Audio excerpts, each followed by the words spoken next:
Hello students, welcome back to crack commerce.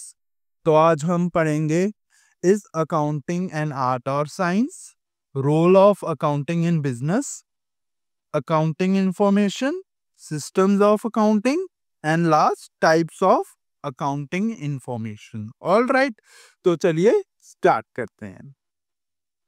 तो हमारा पहला क्या है? इज अकाउंटिंग एन आर्ट और साइंस।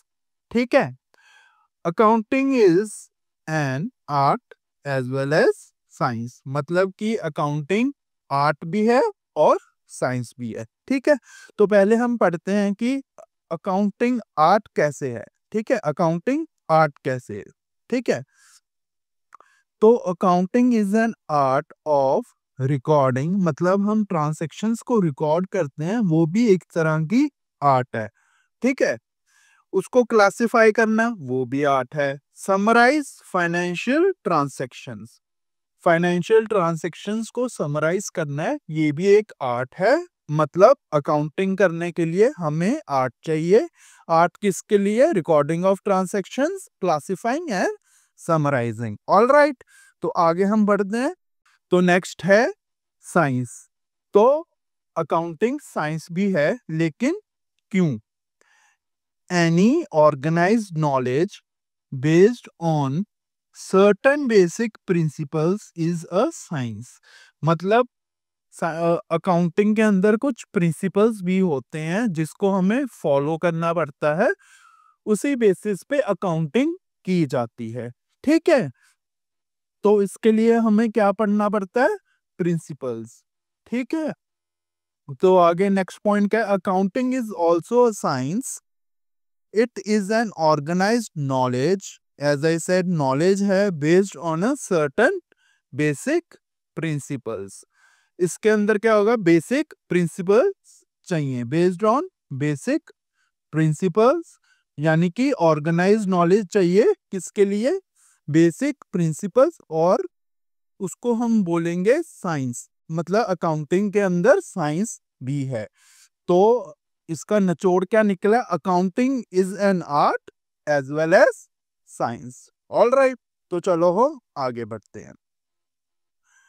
तो नेक्स्ट है role of accounting in business, यानी कि बिजनेस के अंदर अकाउंटिंग का रोल क्या है। तो चलिए स्टार्ट करते हैं। मेंटेनेंस ऑफ सिस्टमैटिक रिकॉर्ड्स, हम क्या करते हैं? जो रिकॉर्ड्स है उसको मेंटेन करते हैं। तो इसके अंदर क्या होगा? सिस्टमैटिक रिकॉर्ड्स को मेंटेन किया जाता है किसके लिए? Net profit and net loss के लिए निकालने के लिए इन फाइनेंशियल पोजीशन। यानी कि हमें क्या करना है? नेट प्रॉफिट एंड लॉस निकालेंगे एंड फाइनेंशियल पोजीशन निकालेंगे। ठीक है, तो उससे हमें क्या पता चलेगा कि हमारा जो बिजनेस है कहाँ पे लैग कर रहा है, उसके अंदर हमें क्या डिसीजन लेने चाहिए जो कि आगे कंपनी को हेल्प कर सके ग्रो में। ठीक है, and next is assistance to management. Assistance to management मतलब इन्फॉर्म डिसीजन मेकिंग। इसके अंदर क्या होगा कि मैनेजमेंट को क्या करेगा? बिजनेस की अकाउंटिंग असिस्ट करेगा। उससे क्या होगा? यूजर्स, यानी कि हम बोल सकते हैं मैनेजमेंट को डिसीजन मेकिंग के अंदर इजी होगा। ऑल राइट, तो चलिए आगे बढ़ते हैं। आगे है facilitates comparative study. Facilitates comparative study, ये खुद में बोल रहा है कंपैरेटिव, यानी कि comparison, comparison with previous year performance. ठीक है, यानी कि जो प्रीवियस ईयर परफॉर्मेंस है उसको हम क्या कर सकते हैं? कंपेयर कर सकते हैं दूसरे ईयर्स के साथ। तो हमें क्या पता चलेगा कि कंपनी अच्छी चल रही है, मतलब प्रॉफिट इंक्रीज है या प्रॉफिट डिक्रीज है। ठीक है, तो अब बढ़ते हैं एविडेंस इन कोर्ट। तो एविडेंस इन कोर्ट के अंदर क्या आएगा? Accounting records accepted by courts as a good evidence. मतलब कि जो अकाउंटिंग रिकॉर्ड जो हमने प्रिपेयर किए हैं वो क्या करेगा? एक्सेप्ट किया जाएगा। किससे? कोर्ट। कोर्ट क्या करेगा? इनको एक्सेप्ट करेगा एज अ गुड एविडेंस। ठीक है, गुड एविडेंस के तौर पे कोर्ट इसको एक्सेप्ट कर लेगा अगर कोई दिक्कत आती है तो। अदर्स, अदर्स में क्या आ जाएगा बच्चे? Remember business transactions.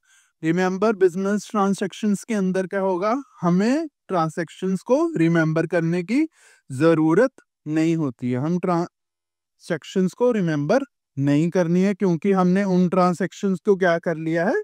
रिकॉर्ड। ठीक है। तो नेक्स्ट इज रेजिंग लोन्स। हमें रेज लोन्स के लिए हेल्प करता है। वो कैसे करेगा? हम क्या करेंगे? हम अपने फाइनेंशियल स्टेटमेंट्स बनाएंगे जिससे हमें पता लगेगा कि हमें कितना लोन उठाना है और कितना लोन नहीं उठाना। ठीक है। तो इससे हमें क्या पता चलेगा? कितने लोन्स हमें रेज करना है, कितनी अमाउंट का। And settlement of tax liabilities. Tax liabilities में क्या होगा? यानी कि हम इसके अंदर चेक करेंगे कितना टैक्स भरना है और कितना टैक्स नहीं भरना। उसकी अमाउंट क्या होनी चाहिए? एक्यूरेट होनी चाहिए अमाउंट, यानी कि सही अमाउंट हमें भरनी होनी चाहिए ताकि कोई आगे हमें दिक्कत ना आए। तो चलिए आगे बढ़ते हैं। तो नेक्स्ट क्या है हमारा? Accounting information. अकाउंटिंग इंफॉर्मेशन में क्या आएगा? Accounting information refers to the financial statements generated through the process of bookkeeping, use of which helps the users to arrive decision। इसके अंदर क्या होगा? ये बोल रहा है प्रोसेस है of book keeping. Book keeping पहले हम क्या बनाएंगे?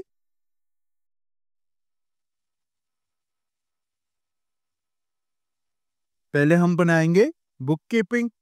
As they said process of book keeping, book keeping की हमने, तो आगे क्या बनेगा?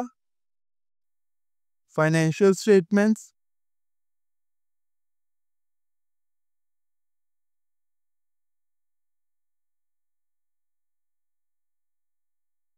फाइनेंशियल स्टेटमेंट्स हमने बना ली है।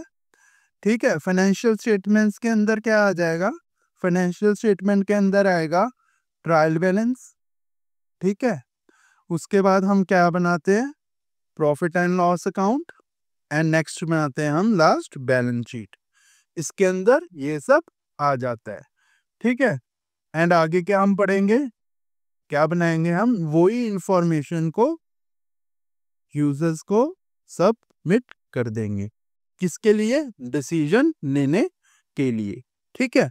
तो अब क्या किया? अब हम डेफिनेशन को फिर से देख लेते हैं। डेफिनेशन क्या बोलती है? Accounting is the information refers to the financial statements. ये जो हमने बनाई है financial statements generated through process of book keeping. Process of book keeping कहां से शुरू हुआ? बुक कीपिंग से शुरू हुआ।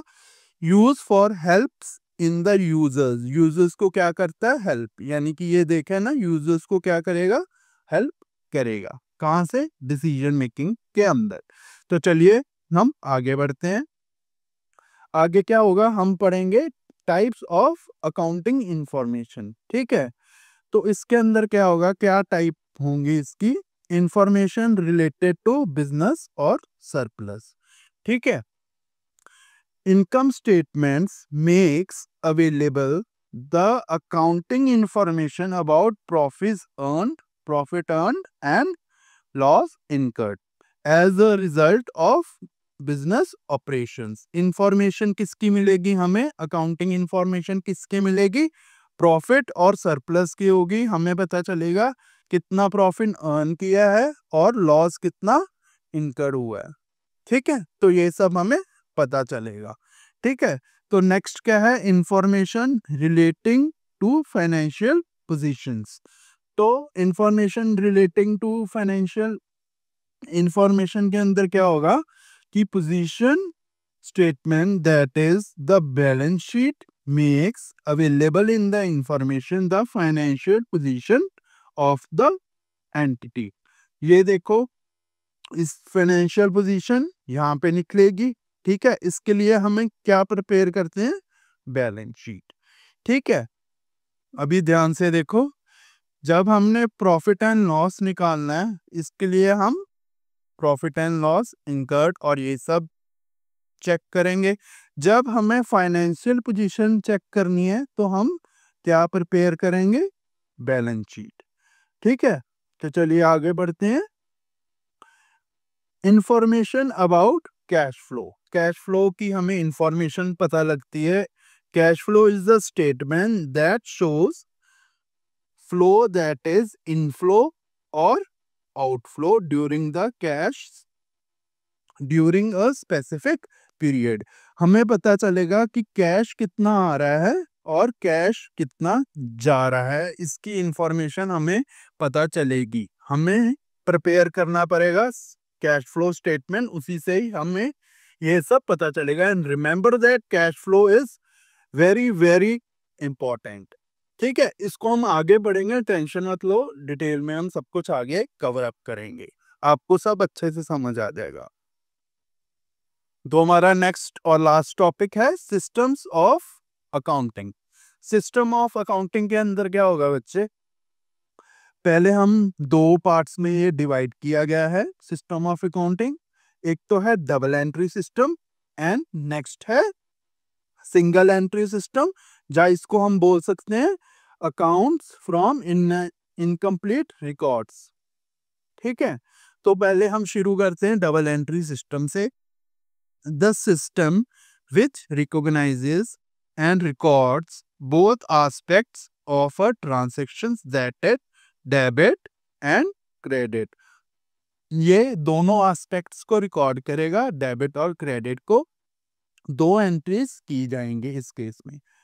अभी ये टर्म्स हैं, ये डेबिट और क्रेडिट है, आपको अच्छे से क्लियर नहीं होगी अभी के लिए, क्योंकि हम इसको फिर से डिटेल में पढ़ेंगे। जैसे कि मैं एक एग्जांपल या आपको बता देता हूं कि जो जर्नल एंट्रीज होती है ना, उसके अंदर क्या होता है,